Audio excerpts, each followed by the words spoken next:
Hello, this is Mike Cornwell. I wanted to start doing videos that are, we'll say, like a commentary to the videos that I'm putting out there. I think there's a lot more to be said about these videos than just kind of naturally meets the eye. And I wanted to take this time to talk about the video that I'm just now releasing called Julia's Charge. This is a video I've wanted to do for a little while now. And I guess the events in the video took place, I think, about 3 weeks ago, maybe 4 weeks ago. And it was at this radio camp, kind of like the little Apex, like they're like kind of show night or whatever for the parents. And so in the video, Julia's Charge, you can basically see I'm like interweaving it between clips of one of my favorite movies, Gods and Generals, and it's during it shows General Stonewall's charge at the Battle of Manassas. And so I thought that was like a perfect fit for this. Now I did it as kind of like a funny thing, but it kind of puts you sort of in the frame of reference of like at the time when the events were actually happening. So Julia is 9 years old. She's only ridden a horse a handful of times, and she went to rodeo camp to have a good time. And she decided that for her event that she was going to do, she was actually going to do the I can't remember what they're called, but the basically kind of pole racing. And so you're supposed to go in and out of the poles as quickly as you can, and then you turn around, and then you turn around, and then you come back. And so you can see at the very beginning of it, she was being let out like all the other kind of small kids who don't have a lot of horse practice. Basically, this lady is kind of walking the horse. And when she gets to the end, she turns around, and you'd have to watch the video because, again, at real time, no one really knew what was happening. And then watching the video, it's pretty clear what actually happened, the events. The lady, she kind of gets to the horse to kind of get going by kind of doing a small little run, and the horse gets that message and then starts to run. Literally like 2-3 seconds after that, there was a guy who was next to the event who probably had an AR-15 and just unloaded an entire magazine while and it's in kind of like a canyon, so like the sound is like reverberating and echoing like everywhere. And so while she's riding this horse, this dude's unloading like 30 rounds on this magazine. Now there's a bunch of different things that's going on here. Like, one, she's never ridden a horse that's like actually trotting, like actually going relatively quickly. She's never done that before. And she's also having to do that where she's interweaving between the poles to include, like you can see in the video, she like turns around while the guy is unloading the magazine or firing all the shots, and then like continues to go. So she performed like amazingly, and you can hear like at the end of it, there's like a bunch of cheering, and people were like, their minds were blown because when this was going on, like when the shooting was happening, people were like dead silent. Like all of a sudden, like there's kind of like this natural kind of crowd volume, and they stopped, like do do do do do do do, like you can hear it. The dude's doing a bunch of double taps, and Julia's just like performing amazingly, and it was kind of blowing people away that she was going like that fast with that level of care.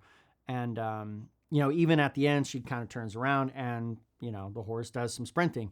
You can see it's a little hair raising because you can see her kind of bouncing in the seat, and she does her best to kind of like stay upright like you're supposed to, but she got jostled a little bit. And what's funny is after that happened, one of our friends who hosted the event said that she got off and she was like, "That was crazy." Yeah, it was pretty crazy. So when I first put out like just this clip, because I knew I was like, this is the clip I got to get out. So I just threw it out, and I just made like a comment about it, like, where's the Valor Medal? So I've been stewing on that sense that I'm like, you know what? I need to put out a video that's like this kind of let's put it in like this heroic type picture where she's like charging in a battlefield under sustained enemy fire, and then gets a medal at the end. So that's what the video is, Julia's Charge. So that's the video. I hope you enjoy it. I had a fun time making it. It went pretty quickly. As kind of like a bigger note, but I wanted to talk about like just in general these videos that I've been doing. I've really been enjoying getting these videos out. There's kind of like, we'll say like 3 reasons why I'm doing these videos. Number one, it's to spend a lot more time behind camera and producing videos and getting really used to the nuances of cinematography in general. I have I'm trying to move along in a way where I can move into kind of the next domain of leadership. And the domain that I want to move into is storytelling, but I want to move into kind of I don't really know how to describe it. The only way to describe it. Okay. So let me put that to the side and try to get this out. When I get behind one of these cameras, which are some very powerful cameras, with really nice lenses, and I've done an ungodly amount of research and like study on the equipment and the craft itself, between lighting and doing like coloring and all this kind of stuff that goes into cinematography itself. And I can tell you, when I look into that lens and I'm looking at something, I'm seeing more than just what we would normally just pass over. And so when I started doing these videos, I would look through the lens of some of the stuff. Most of the stuff that I was producing at the time was here in my studio. So I was recording classes, and I'd actually like to get back to doing that. I was doing some podcasts, kind of like this now. And this was different, though. I started going out there, and I'd bring the tripod, and I would sit it in front of like some flowers, or sit it by like some bees or something like that. And I was just watching, like just observing what was in front of me. And I started seeing how much more is there that people are just missing. That kind of serenity that comes from just deeply looking at the real world. And there's a lot of different ways to portray this. So a flip side to this that I think is not really doing it justice. One of the things that I found by working with these is there's kind of 2 kinds of lenses, really. There's photography lenses and there's cinema lenses. And somebody who definitely does not know what the hell they're talking about will tell you that, oh, they're basically the same thing. They're just, the cinema lens it's a metal housing with like certain kind of gears and all this kind of stuff. Nope. That is not true. To some extent that is true, but the difference between most photography lenses, like high-end photography lenses and high-end cinema lenses, is the color and the characteristics of the image itself. And what I found was, I have a set of cinema lenses that I bought for my other camera. I'm filming this on my new camera. That I did this video. You can go back and look at it. I think it's called A Child's Garden. And I basically, with one of my cameras, using a cinema lens, was filming a bunch of different flowers and a bunch of little landscape around our house. And then I got the other camera and started filming with like a photography lens. I think it was like a different day. And so I was like filming this kind of stuff. And so I'm like, oh, I want to put this video together. I want to grab all these random shots from around the house and put them together. And what I noticed was, trying to get those images to look alike it was impossible. Exact same camera, different lens. And the lens difference was so massive that it's I mean, they talk about this stuff. The photography lens is like hyper crystal clear. It's so sharp. It's like unbelievably sharp. And the level of detail, like when you're looking at it, it's actually really, really impressive to look at. But on the other hand, the cinema lens, there's something else there. All of a sudden, it has this like, it has like story. I can't put it any other way than that. It has like this look to it that's like almost kind of mesmerizing. You kind of can really kind of hone in on what's going on there. There's something about it that kind of draws you in. The other one is it's some people call it digital.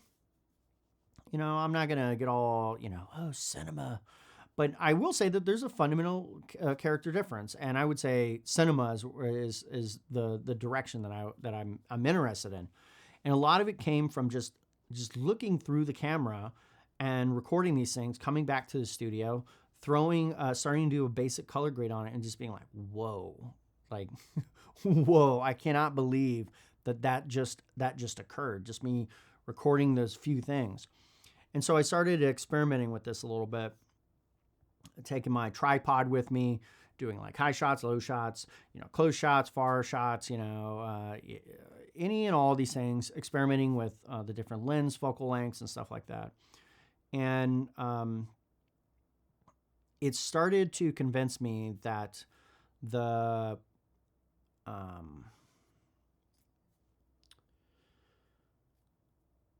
there's that there would be, I could see doors opening up. That's the only way I could describe it. The doors in my mind were opening up about what would be possible for being to convey things that have been very difficult for me to convey. And there are things like leadership. Like how on earth do you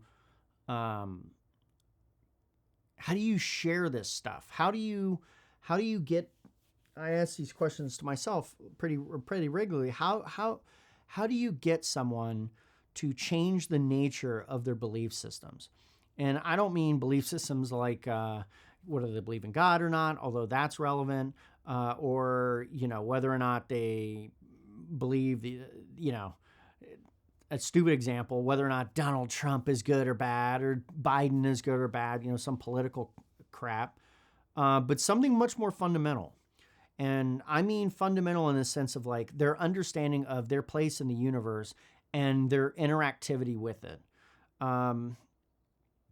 I've been trying to figure out that secret sauce because I've noticed it for a long, long time that some people things click and then they change their trajectory and their destiny in life, and all of a sudden the world coheres around them.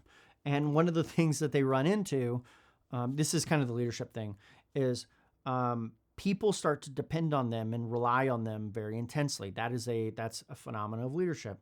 And so there's some really good things about that, and there's bad things. So the good thing is it creates kind of a bubble of, I'll say certainty. That's what it is. It's like a bubble of certainty, and people can come in, and once they come in, they've got kind of the shade over the top of them where the world is no longer beating on them like it once was, and it gives them kind of a respite.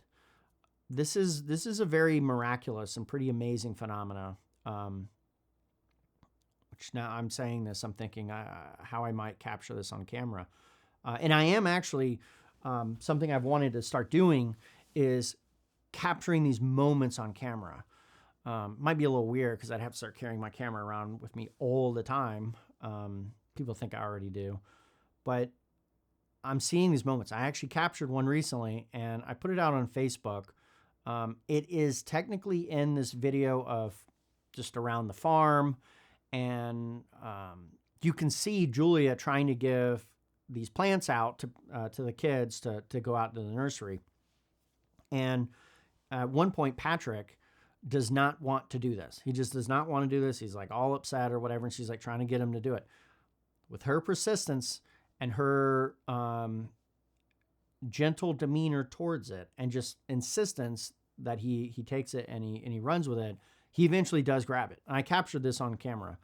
And for a lot of people, this is just kind of like, meh, just moving on. especially if you're a parent, you're like, oh, I eventually get my kids to do stuff or whatever.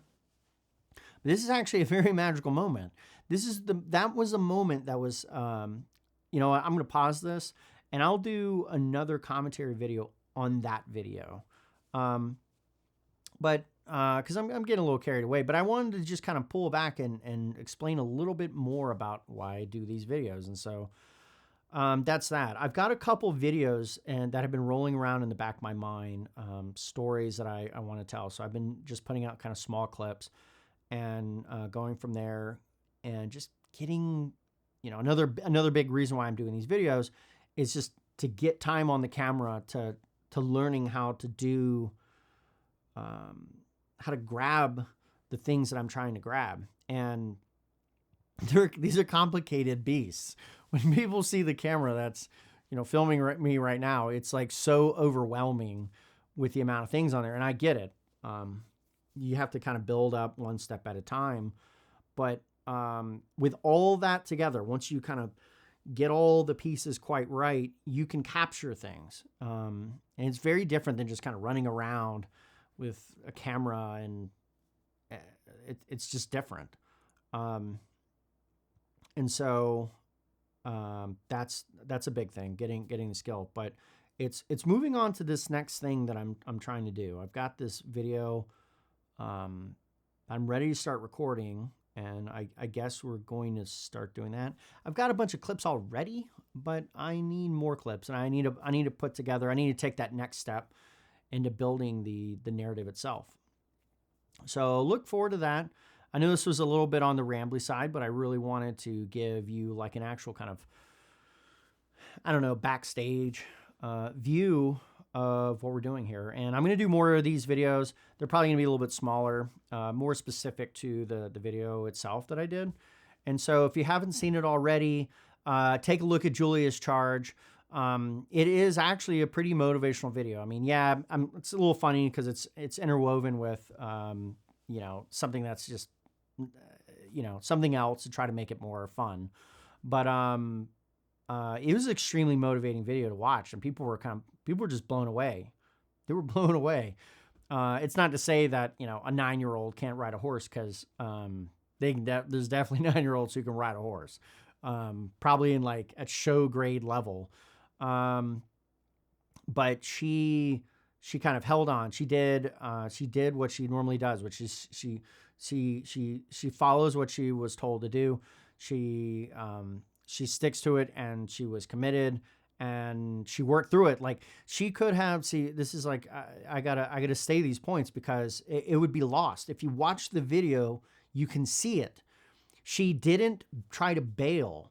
She didn't try to go like, help. She didn't do any of that. She actually buckled down. She honed in, and she did the things that she was taught to do. You could see her. She was like running, and like while the shots are being fired, she gets to the end. Well, she could have kept going and been like, ah.